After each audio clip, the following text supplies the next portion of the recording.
Um ex-jogador do futebol brasileiro acabou de dar uma das maiores aulas de liderança e propósito que eu já vi. Ele liderou um turnaround de negócios tão impressionante que eu não me surpreenderia se virasse estudo de caso em Harvard muito em breve. O nome do protagonista? Pedrinho, se ligou no spoiler, né? E o do negócio é a SAF, a empresa dona do futebol do Clube de Regatas Vasco da Gama. Antes de qualquer coisa, pra você que não nos conhece, nós, torcedores do Vasco, pra gente, o Vasco não é só um clube de futebol, não. É uma religião, capaz de nos manter crescendo e barulhentos, apesar de 25 anos de derrotas e alguns rebaixamentos. O Pedrinho, meus caros, ele foi revelado em São Januário e é multicampeão pelo Vasco. Brasileiro, Libertadores e uma peça importantíssima no elenco da final do Mundial Interclubes de 2000. É um craque e também um homem que aprendeu a vencer a dor, porque poucas carreiras no futebol foram tão marcadas quanto a dele por lesões e superações físicas e emocionais. Depois de pendurar as chuteiras, o Pedro virou um dos melhores e mais respeitados comentaristas esportivos do nosso país. Ele tinha absolutamente tudo pra seguir tranquilo nessa profissão. Mas em 2023, movido por um propósito maior, ele fez o impensável e talvez até o impraticável. Ele largou o conforto da Rede Globo e decidiu mergulhar de cabeça na maior crise da história do Vasco da Gama, sendo naquela ocasião eleito presidente do Clube Associativo Vasco da Gama. Ninguém, rapaziada, em sã consciência, faria isso por ambição de poder. Ele o fez por propósito, por entender que havia algo de errado na empresa que havia se tornado dona do futebol do Vasco. E por isso, ele queria se manter por perto, vigilante, auditando a entrega do que havia sido prometido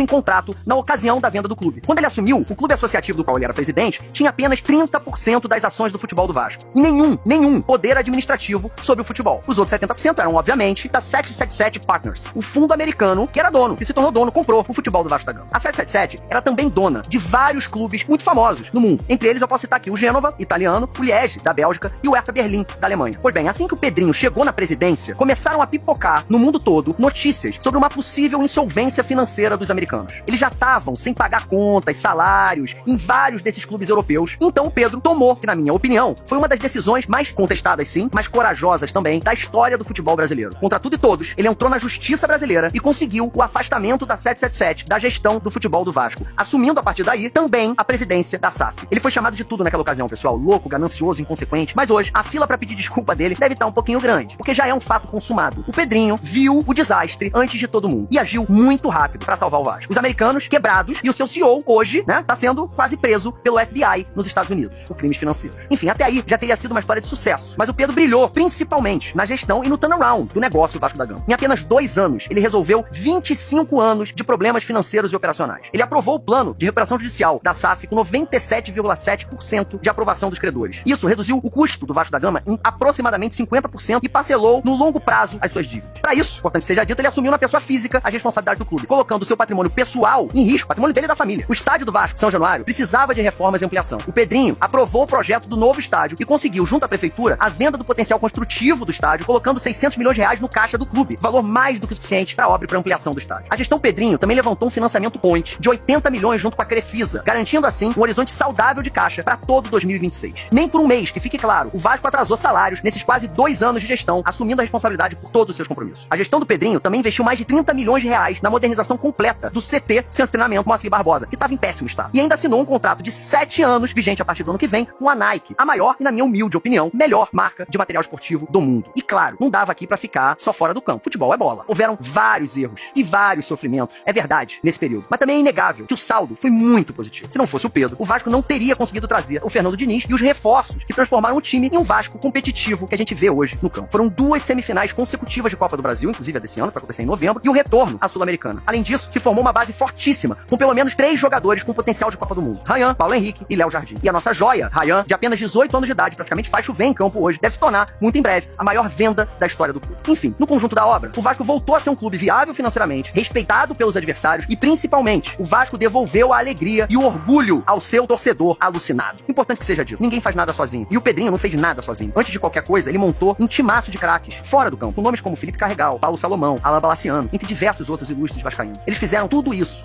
sob absoluta e restrita pressão, desconfiança pública e até ameaça de morte. O Pedrinho sofreu. Jamais desistiram, ou titubearam desistir. Nada é capaz de fazer o bom líder desistir quando ele é movido por um propósito maior. O Pedro sempre disse que ele estava fazendo tudo isso, no final, para que as crianças vascaínas também pudessem conhecer o Vasco que a nossa geração conheceu e que ele jogou, para que o Vasco dessa maneira se perpetuasse e não morresse nunca na história. Eu sou pai de 3 vascaínos. Eu fui, sou e serei eternamente grato ao Pedrinho. O Pedro também sempre disse que o objetivo objetivo jamais foi se perpetuar no poder. Ele nunca quis manter o Vasco como um clube associativo. Ele queria, isso sim, sanear o clube e prepará-lo dessa maneira para uma venda, agora sim, correta. Para que ele pudesse entregar um Vasco saudável, agora sim, pro dono certo. E o gigante Vasco da Gama, agora, com as contas saneadas, a torcida engajada e um time competitivo, claramente, com uma enorme probabilidade, se aproxima a cada vez mais desse novo e bom dono. Em São Januário, rapaziada, hoje a gente tem duas estátuas. Uma do nosso eterno Roberto Dinamite, o maior craque da história do clube. E outro do Bachola, o baixinho, Romário, meu ídolo. Mas que sejamos honestos, não é vascaíno. E é por isso que, independente do que acontecer, a partir daqui, porque até aqui tá foda, eu quero deixar registrado nesse vídeo que eu tô começando uma campanha que no novo estádio de São Januário continuemos tendo duas estátuas. Uma do Roberto Dinamite, a segunda do Pedrinho. Porque heróis de verdade de um clube de futebol não vestem capa. Eles vestem a cruz de Malta no peito e na alma. Pedrinho, irmão, você é imortal.